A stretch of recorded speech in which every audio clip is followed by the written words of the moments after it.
अस्सलामु अलैकुम वरहमतुल्लाहि वबरकातुहू।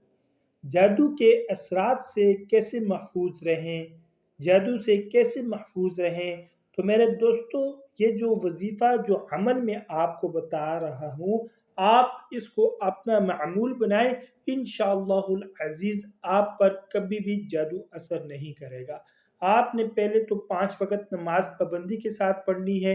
जो बंदा पाबंदी के साथ 5 वक़्त नमाज पढ़ता है, उस पर कोई चीज़ असर नहीं करती।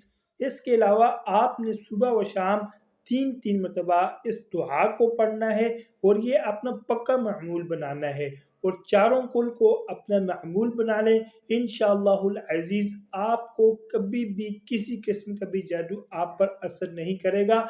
लेकिन आपने ये करना है यकीन और इखलास और तवज्जो के साथ। तो इंशाअल्लाहुल अज़ीज़ इसके अलावा भी बहुत सारे फ़वाइद आपको होंगे, बहुत सारे नुकसानात से आप महफूज होंगे। बिस्मिल्लाहिर्रहमानिर्रहीम।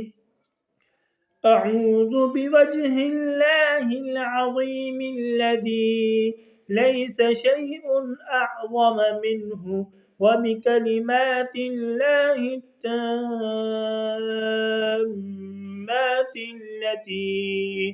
ला युजाविज़ुहुन्न बर्रुन वला फाजिर व बिअस्माइल्लाहिल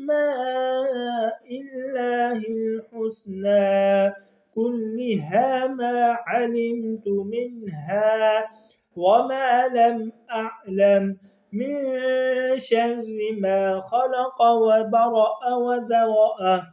इस दुआ को अपना पक्का मामूल बनाएं। सुबह 3 मरतबा और शाम को 3 मरतबा और चारों को सुबह भी शाम को भी। इंशाअल्लाहुल अज़ीज़ बहुत फ़ायदा होगा। मज़ीद अच्छी वीडियोज़ के लिए चैनल को आप लाज़मी सब्सक्राइब फरमाएँ। जज़ाकुमुल्लाहु अहसनुल जज़ा। तालिब दुआ क़ारी मोहम्मद आसिफ।